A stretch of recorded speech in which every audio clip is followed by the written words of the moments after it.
My name is Monica Wilkinson Kelly. I'm the archivist at the Edith B. Ford Memorial Library in Over, New York. This interview is being conducted as part of the Cuga and Seneca Lakes Agriculture and Craft Beverage Memory Project. Today is May 6, 2021, and I'm interviewing Jim Trezise, who has been president of Wine America since 2017. That's right. Good afternoon, Jim. Good afternoon. Nice to be with you. Yes, thank you for participating in our oral history project. So I have just basic information. Could you state your full name and where you're from? My name is Jim Trezise. The name is from Cornwall, England, but I'm not from there. I grew up in Rochester, New York. I have lived in the Finger Lakes for the past 40 years, gladly. And I live now on Cuga Lake and used to be the president of the New York Wine and Grape Foundation until 2017, when I moved on to Wine America, which is the National Association of American Wineries based in Washington. But I still work out of my house on Cuga Lake. Okay. And can you tell me your educational background? Did you have an agriculture background? Not at all. I went to high school in Rochester, New York. I went to college in Allegheny College in Western Pennsylvania and studied psychology. And then I have a master's degree in international communication from American University in Washington, D.C. And you began working, you said, for the New York Wine and Grape Foundation? I started in 1982 82, okay. with the New York State Wine Grape Growers Okay. Association. That was the one that existed at that time. And then after a couple of years, they merged with, or didn't really merge, but they partnered with the New York Association of Wine Producers to create an umbrella organization called the New York Wine Council, which I became the president of, and worked on things which the two organizations had in common in terms of all of the legislation in 1984 and 1985. Okay. And I have read some of the bill to create that foundation. It's a bit confusing to people that are not in the industry, but can you tell us what the real focus of the creation of that? Yeah, one of the things that we advocated for, and the legislature and Governor Mario Cuomo agreed to, is that we needed to have a central organization for promotion and research. And it had to do with all grapes in New York. So not just wine grapes, but also juice grapes and table grapes. Excuse me, and I have these allergies, which make me cough a little bit. And the products made from them. So wine, fresh table grapes, and grape juice as well. And the idea of it was to just lift everybody up. And so we became the central organization for New York State. We funded a lot of research at Cornell University, which was very instrumental in helping the industry improve its quality and also its productivity. And then we had a whole bunch of different promotional programs to promote those different types of grapes and grape products. And it worked out very well, because in the early 1980s, the grape and wine industry in New York was in real hard times, economic crisis, and the Wine and Grape Foundation, within a few years, was able to turn all that around, so that pretty soon the grape and wine industry was the fastest growing sector in the agriculture and tourism sectors of New York's economy. So the promotion of it and employment also, it was partly to improve the unemployment figures in agriculture in New York State as well. Reading some of the information from, was it New York State Department of Agriculture and Markets you worked with in conjunction with them, correct? Yes. Under the umbrella of? Yeah, basically this has always been a partnership between the state of New York and the private sector. So the New York Wine and Grape Foundation was created not as a state agency, but rather as a private, not-for-profit organization to do the promotion and research. But a key part of it was the financial partnership between the state and the private sector. So the private sector had to come up with some money to get matching funds from the state of New York.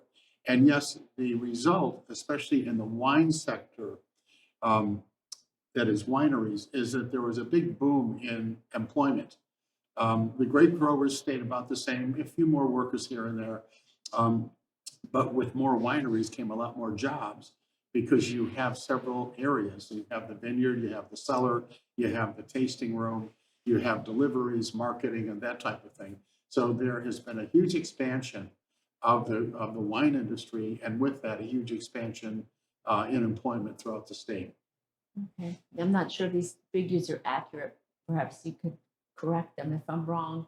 I think I read that in 1976, when the Farm Winery Act was passed, there were about 21 wineries in the entire state. That's correct. And then when you started in 1985, there were about 40. Correct. Okay, so I see different numbers here. And today there are roughly almost 500. Okay. And the other thing that's important about it is that when I first came here, and certainly during the Farm Winery Act, the Finger Lakes region was really the epicenter of the, there were a couple wineries in Chautauqua. There was one on Long Island.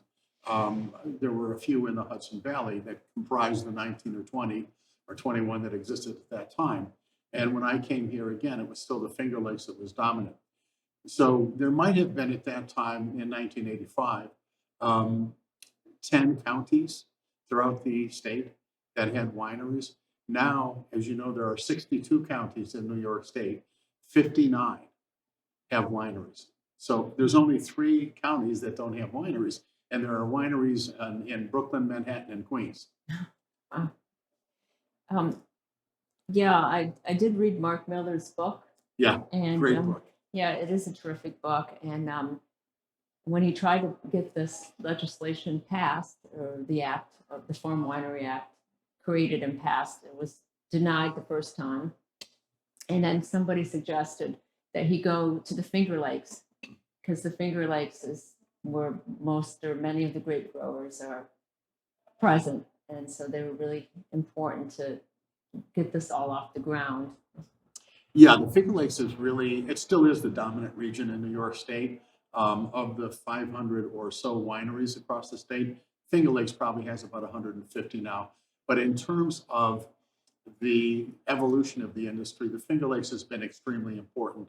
There are several pioneers here who are still involved. Gene Pierce at Glenora Wine Cellars was involved with the Farm Winery Act, and Monty Stamp of Lakewood Vineyards, the late Monty Stamp, the Wagners, Bill Wagner and his group, the Haslets. So there's a lot of people who have been here for a long time and been working on things. And so a lot of the success of the New York wine industry today is due to the pioneering spirit and the passion of those people.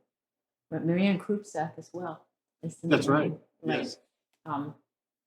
So you were president there for executive director for 35 years, correct? I was executive director of the New York State Wine Grape Growers, and then president of the New York Wine Council, and then president of the New York Wine and Grape Foundation. So 3 different organizations. Right, and overlap? No, it was one after another. Basically, the New York State Wine Grape Growers, who started the whole ball rolling, they ran out of money at that time. And by the way, they still exist, and it's still a great organization. But the original budget that I had was based on a marketing order, which is the self-assessment mechanism whereby the industry funds itself, but the money flows through the state. After they had gotten it passed, it was taken to court, and the court said that it had been adopted illegally. So all of a sudden, there went all the money for my job, for my salary, for the programs that they wanted to do. And we decided, we got together and said, okay, what now? And we were able to keep things going for a while, but then ran out of money. And so the New York Association of Wine Producers saw what could be done with an organization and a staff.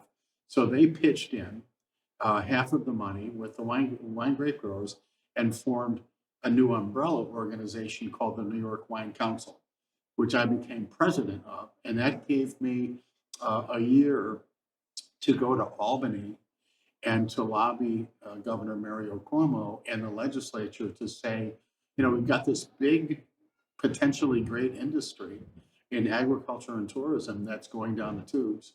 And it has to change in some ways, but there are also things that state government can do to help out. And so fortunately, I had a receptive audience. And in 1984, we were able to get 3 major bills passed. And in 1985, we were able to get passage of the New York Wine and Grape Foundation. So that was the third organization. And I became president of that until I passed it off in 2017. So 32 years. 32. I read 31 and I read 35. So what were the big 3 bills passed you mentioned? The first one was wine coolers in grocery stores. We were hoping to get wine in grocery stores, but that didn't make it. So the fallback was wine coolers in grocery stores. And what that did is it saved a lot of grape farms, because at that time, the grape industry was in an economic depression. And in that year, 1984, we had a record crop. So there were tons and tens of thousands of tons of grapes that were going to be left hanging on the vine because they had no market, no place to go. By passing the wine coolers bill, it created a vast new market for those grapes that would have been dropped on the ground. So that was the biggest one. That was the most immediate, most important one for the economic health of the industry. The second one was important to the small wineries, and I called it the Winery Deregulation Bill. It didn't have that title, but that's basically what it is. So what it did is it cut back on a lot of paperwork that they had to file before, and it cut out a lot of the bureaucracy, but mostly, most important, it allowed a bunch of new marketing opportunities that the wineries didn't have before. So as an example, you can have obviously your own winery tasting room at the winery, but this bill said you can also have 5 off-premises tasting rooms anywhere in the state. So if you're in the Finger Lakes and you wanted to, and actually Bill Wagner had one in New York City for a few years. Yeah, First Avenue. Yes. First and 71st. Yes. And there are some others. Swedish Hill has several. But anyway, you can have up to 5 off-premises places in good tourist areas. Like they have Swedish Hill has one in Lake Placid. And then also it allowed the sale by the bottle of New York wines in not-for-profit farmers markets like Union Square Market in New York City, which Anthony Road goes down to every weekend. Yeah, I think I read that. Yeah, and it's amazing. And John Martini says the money's good and the show is great. It's New York City for free. And and then you can sell at the county's market, at the state fair, county fairs, all over the place. And different wineries can sell each other's wines and distribute each other's wines. So if Fox Run wants to carry the wines of Anthony Road or Lakewood, he can do that legally. And if John Martini's going to New York City and somebody else wants him to take their wines, he's allowed to do that legally. So those are things that made it much more economically feasible to be in a small winery in New York State. So that was number 2. And the second most important by far, because that helped to stimulate the growth of the small winery industry. And then the third one, from a marketing standpoint, allowed to have tastings of New York wines in liquor stores. So a winery could go in with its wines, it could set up the tasting, pour the wines for people, talk about the wines. And then if people wanted to buy them, it was obviously the liquor store that made the transaction. So it was good promotion for the winery and good sales for the liquor stores. So those were the 3.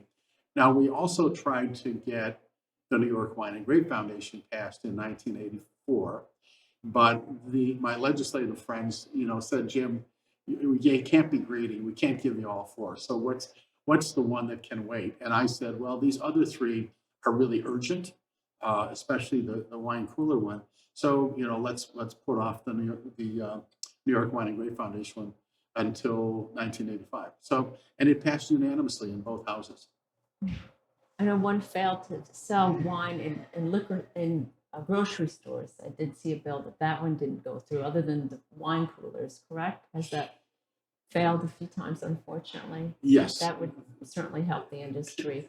Oh, it would very much. And that has actually been the number one policy item for the New York State wine grape growers since they were formed in 1963.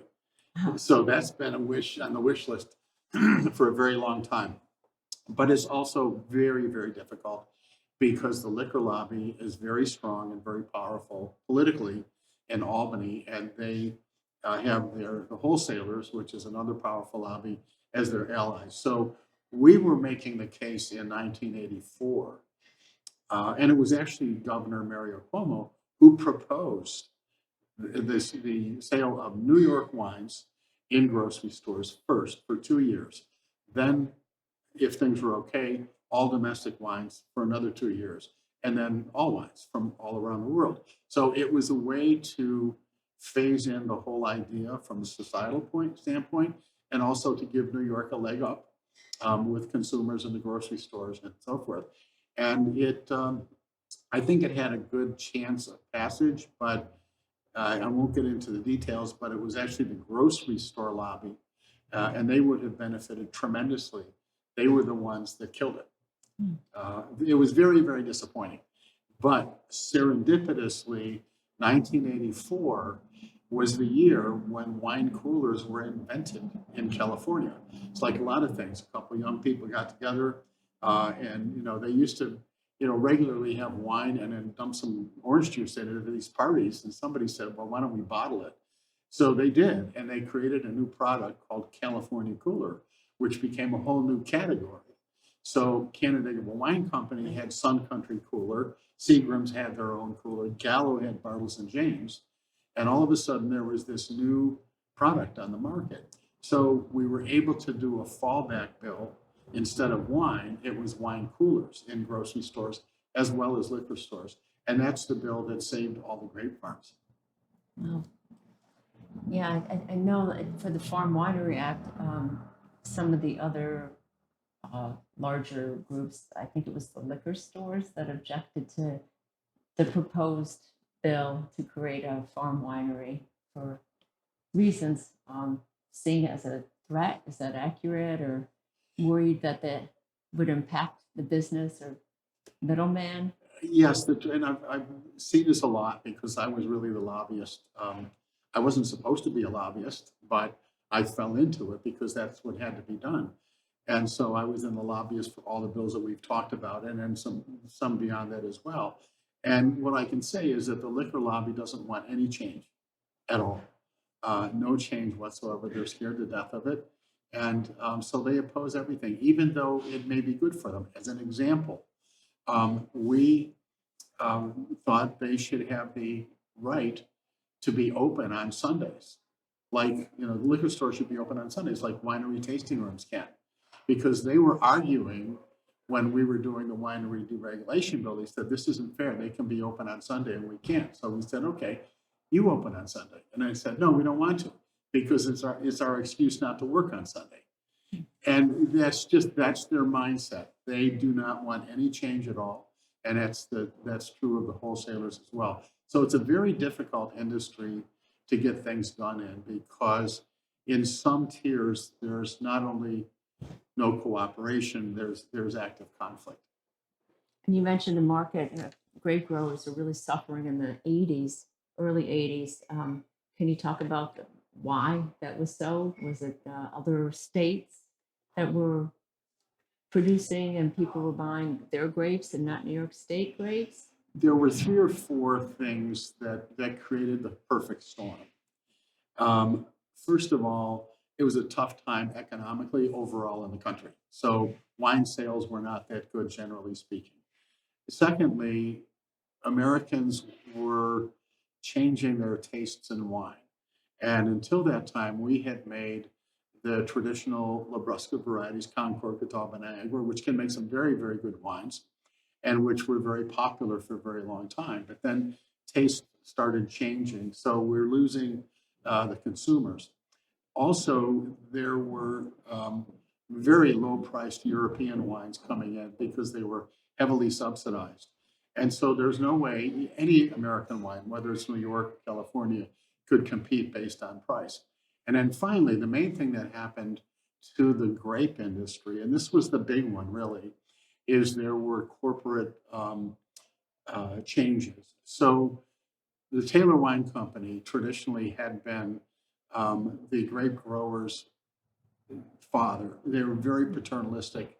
If you were a Taylor grower, number one, you had to be a good grower. You had to grow, excuse me, good grapes year in and year out and be very reliable. And if you were, then Taylor took good care of you. They bought all your grapes at a very good price, and you had a good life.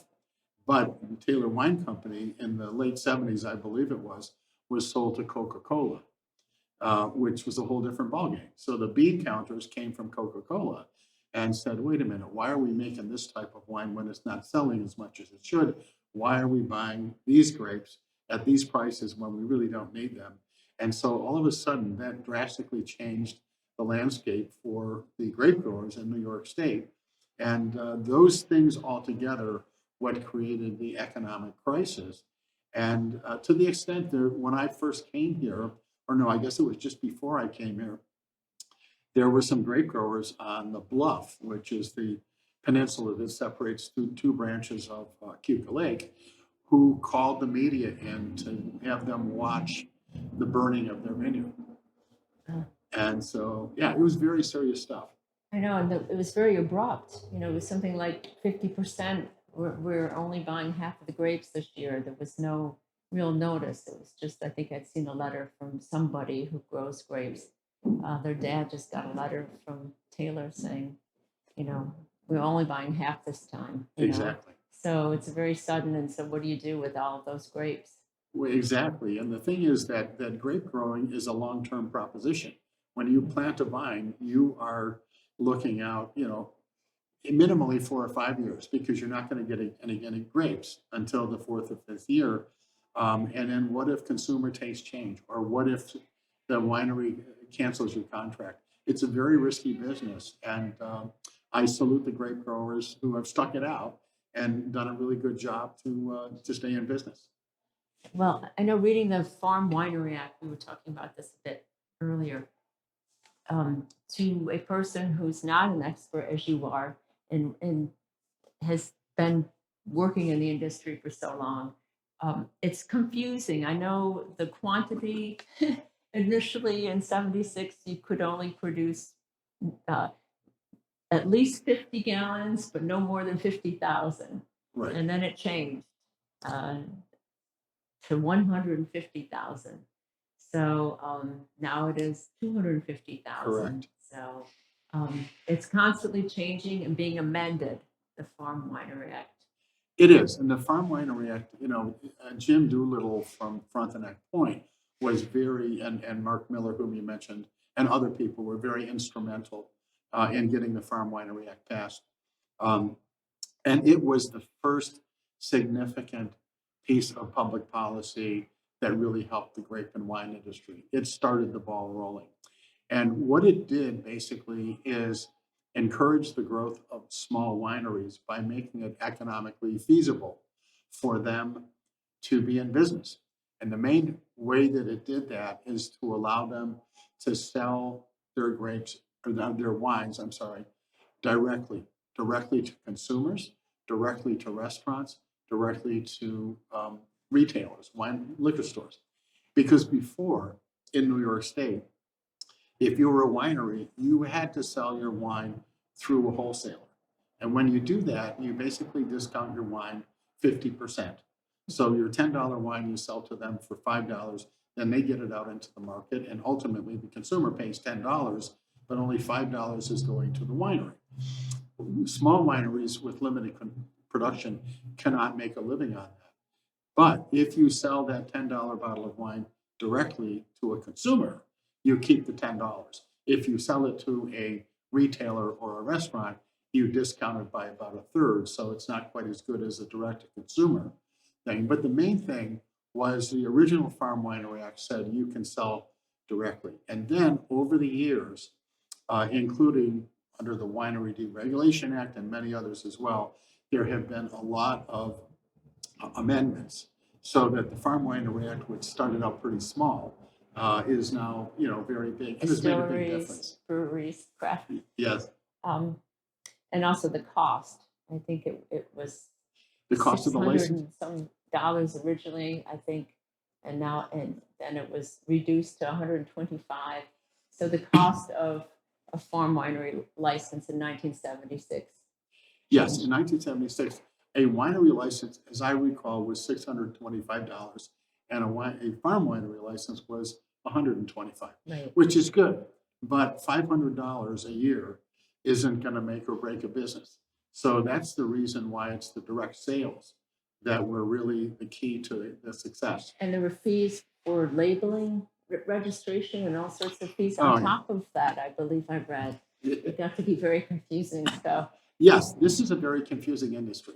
And, it's a tribute to the people who have stuck with it, that they just bite the bullet and they do it. But that's also something that we tried successfully to alleviate. So with the winery deregulation bill, we were able to get a lot of that paperwork, and it was often duplicative, and it wasn't read, so that the wineries, these small wineries with no staff, had to file their prices every month, their wholesale prices on canary yellow paper and their retail prices on goldenrod paper, 50 copies of each, and send them to the state authority where they sat on a desk. It was crazy. It took time, it took paper, and nobody was paying any attention to it. So we looked at all those different things, and we were able to really pare back a lot of the things that were totally unproductive. And by the way, that also happened more recently when Andrew Cuomo became governor. And in 2011, he had his first wine, beer, spirits, and cider summit. And from that came a whole bunch of immediate regulatory changes for all those different sectors, not just wine, that undid a lot of the burdens we were suffering from. Right, I know the amount of grapes had to be grown in New York State. At some point, it was 100%, and then that changes as well based on the Farm Winery Act changes amended. Correct? No, it's still to this day. If you're licensed as a farm winery, and you are looking to get the benefits of being a farm winery, you must use 100% New York grapes. That started out that way. It's that way today. There are some other, no, if you, Maybe it's commercial winery. It's different. correct. So in order for a commercial winery, in order for them to label a wine New York, it has to be at least 75% New York grapes. They can import grapes from other states if they want, and so forth. But if it goes below 75%, it has to be labeled American. And also there are other regulations. These are federal regulations for labeling on a wine. If you put a vintage on it, a year, then 95% of the grapes in that bottle have to have been from that vintage. If you label it Finger Lakes, a region, a recognized region, then 85% of the grapes have to have been grown. But if you're a farm winery, you have to use 100% New York grapes. Doesn't have to be your own grapes, doesn't have to be grapes from your region, but they have to be New York grapes. Unless you're an estate winery, then it has to be from your farm, correct? That's correct. Yeah. So, all right. And so, can you tell me a little about your current position? Yes. Since 2017. So my head. 4 years ago from where we are now. I have been involved with Wine America for 3 decades. Wine America is the National Association of American Wineries, headquartered in Washington, D.C., and its focus is exclusively on public policy, on getting laws changed to make a better business climate for wineries from around the country to do business in.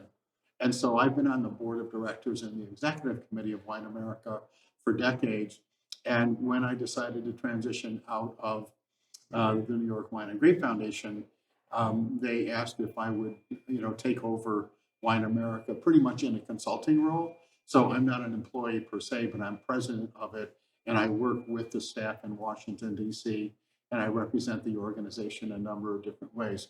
So we, as an example, in the last few years have gotten some major tax breaks for wineries across the country in the form of reduced excise taxes. So wineries of every size in every state are now paying significantly less tax than they were prior to January 1st, 2018. And we worked very actively on getting money under the American Rescue Plan. So for the Restaurants Revitalization Fund that can benefit tasting rooms as well as restaurants. There's a lot of money there. We got the Paycheck Protection Program. Those are the types of things that we work on regularly. And we have, I'm happy to say, New York State has the most members of any state in Wine America. So we have strong support from here. And Scott Osborne, we're here at Fox Run today. Scott Osborne is the treasurer on our board and a board member. So it's a good organization. It's very small. There's only 2 full-time employees and me, but we work really well together, and we work also with other organizations.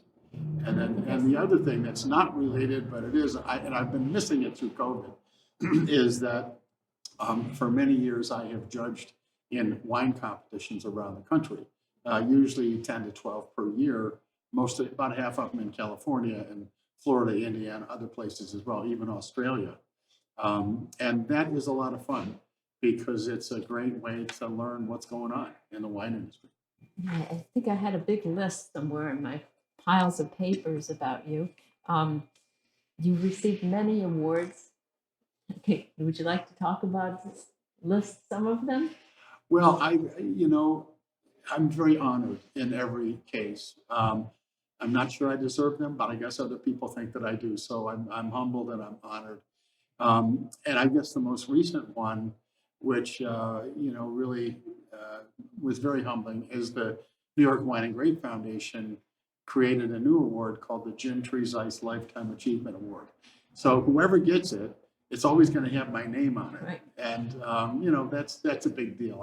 I appreciate that. I was very devoted, of course, to the foundation for 30 years, and hopefully made some differences. So that's very nice.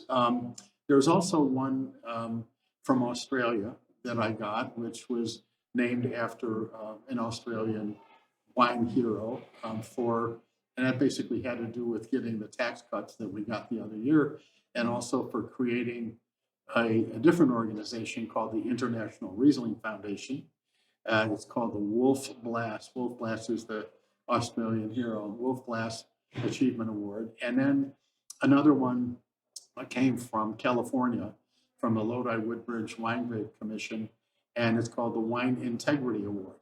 And it's for people like Robert Mondavi and Robert Young and others who have, conducted themselves for the grape and wine industry with great integrity. And that also meant a tremendous amount. And then finally, a couple of years ago, I got an award that was named after a colleague, Rich Smith, also from California, and called the Rich Smith Distinguished Service Award. And it's based on someone who has, passion, commitment, and collaboration are the 3 characteristics. So, I've been there. There's a number of others as well, and everyone means a lot to me. And I mostly am so grateful that I have had the opportunity to work with and for the people of this industry. Because I say the product is a pleasure, but the people are the treasure. Because the grape and wine industry is comprised of some of the finest people in the world, whether they're from here in the Finger Lakes or whether other parts of New York or the United States or Australia or Germany. And so, it's nice to be recognized by my peers, but it's especially, an honor to be able to work with them. Right. There's so many awards that I'm glad you named them all, because I probably couldn't remember them all. And I always ask people But in your case, there's so many items. What do you consider your greatest accomplishment in the industry? There's so many that you could. Unifying people. And I have a sermon which people get really sick of, but I've been saying it for 30 plus years, and it's diversity is our strength, unity is our power. And by that, I mean, it's really great, using the finger laced as an example, that we grow so many different types of grapes, and we make so many different wines, and we have so many different philosophies of what wine is better than the other in terms of whether you use oak or not, or the vintages and so forth. And so that's what makes the Finger Lakes an exciting region. Fox Run is different from Anthony Road, or Three Brothers. And yet, when we want to get things done, whether it's through promotion or politically, unity is our power. If we come together despite our differences, then we can accomplish just about everything. And so I think that's the message I brought to this industry, and I have been preaching all of these years. And so that's why we, against very tough odds, were able to get the legislation passed that we did in Albany in 1984 and 85. The grape growers hopped on a bus, they went to Albany, they lobbied everybody. The winery people chipped in. We did a whole bunch of things together. We worked with New York Farm Bureau. And so I think that is what I would say is my biggest contribution. I mean, I hope, and I do think that I've brought some ideas, promotional ideas in particular, to the table that have worked out extremely well too. And then probably the single most successful project that I initiated was to commission an economic impact report study of the New York wine industry, first in 2003, and then we did it twice afterwards. And it was done by a professional wine economist in Napa Valley, very credible. And it showed at that time that the New York grape and wine industries was worth, I believe it was $3.4 billion. It's gone way up since then. It changes. And what that did, and we turned it into a graphic as well. And what that did is give us something that we could show to the legislators. When they say, well, why should we help you? And we could say, because we're bringing you, $3.4 billion a year. It changes. Even I have some documents that were donated by Carol Doolittle to the library, and the numbers are so much higher Yes. Than they were in the 80s and then the 90s, and even the number of wineries have really exploded since Yes. 2007. I think the one record I read now, I thought it said 471 wineries in New York State, but it's probably changed since then. So it's an enormous asset to tourism and the economy, and women in the industry. Yep. That's really an important factor of growth. So that's something that I think you would be responsible for as well, because you promoted the industry in such a fashion. Yeah, I mean, I and a bunch of other people who worked together, and it's the wine industry is like an economic engine. Because in the first years that I was here, so starting in 1982, the 80s, let's say, it was a pretty sleepy industry. It was growing somewhat, and we knew that the wines were getting better and better all the time.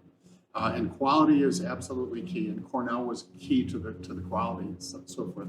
But as we saw our industry grow and improve, we said, what we need if we want to be taken seriously, like Napa Valley, is beyond wineries. We need good restaurants. We need good lodging. We need this place to be an experience, not just a loose bunch of wineries. So I and other people, like Gene Pierce from Glenora, we tried to recruit restaurants and hotels, and most of them said, we showed them, the increase in tourism, which is, tourism is a gold mine. And they were mostly thinking that this was just a blip on the screen. It wasn't something long-term. And so we didn't get any takers. And so some of the people like Bill Wagner, he created the Jenny Lee Cafe over in his place, which was the first restaurant, I believe, after, and that was the other thing, one of the other things from the Deregulation Act, you can have a restaurant and a bed and breakfast on premise. And then when we couldn't get any hotels, Gene Pierce opened the Inn at Glenora. And then all of a sudden, these hotels start popping up. And now we have the Watkins Glen Harbor Hotel, which is a fabulous facility. And so the tourism aspect has been amazing. And the thing about the wine industry is it's the ultimate value-added product. We had a poster called "What's in a Bottle of Wine," and it listed all of the things that you need to produce a bottle of wine, starting with land. You have to grow grapes. Right. You have to have land. You have to have a trellis, the posts and the wire. You have to have tractors and plows, and all this. You have to have labor, and that's just a vineyard. Then you get to the winery, and you have to have a tasting room and the tanks and the barrels and all that kind of stuff. And then it just goes on and on and on. Yeah, I'm trying to, I think I saw there were 106 statewide wineries when this document was produced. I think I saw it in 93 or something, so maybe it was, I can't, 85. But anyway, I really appreciate all of your information. And is there anything else you'd like to talk about? Any other things that you feel that we didn't cover? We covered a lot of information. I just want to salute the people in this industry, from the grape growers to the winery owners and all of the different workers, the winemakers and the tasting room employees and so forth. It's just a good group of people, and it's something that adds to the economy, but also the quality of life that we have. The product is part of the quality of life, but the people are part of the quality of life as well.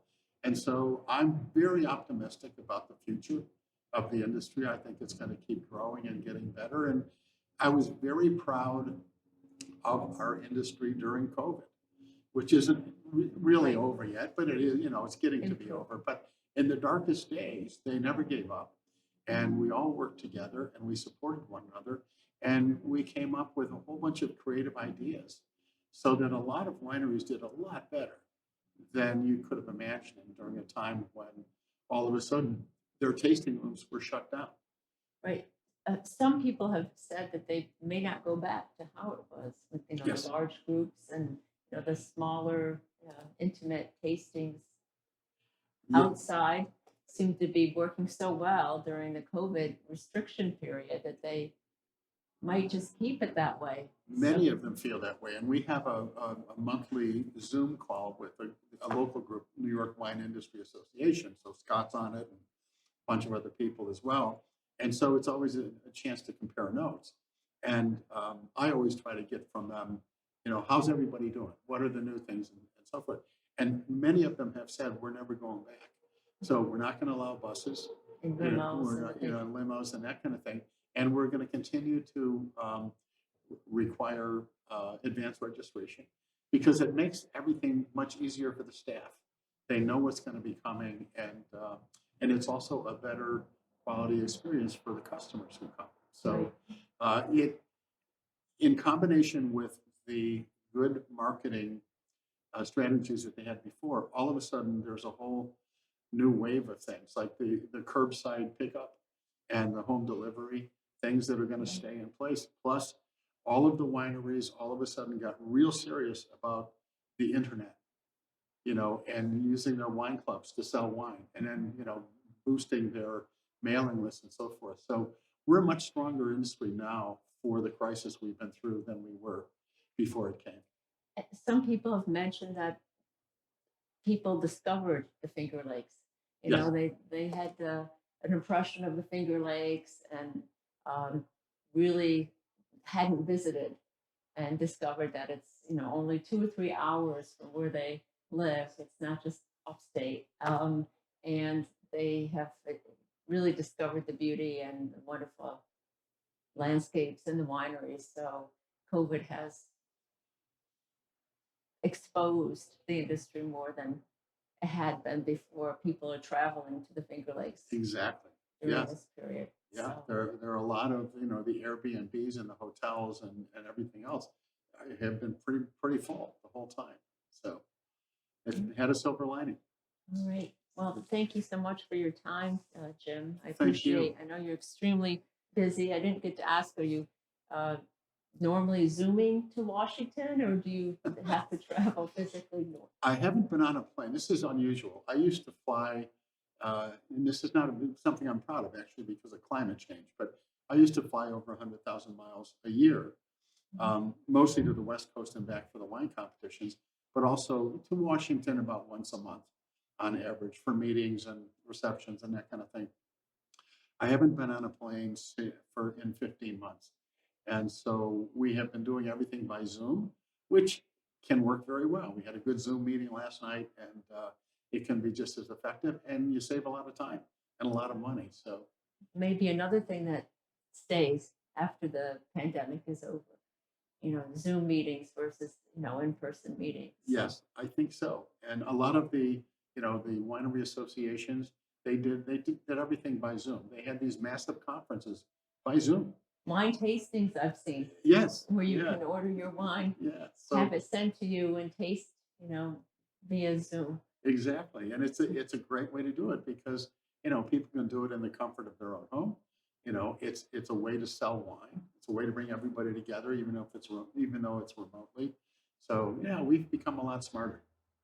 Okay. Well, thank you so much for Okay. your time. I appreciate you coming out to speak to us. And so thank you very much, Jim.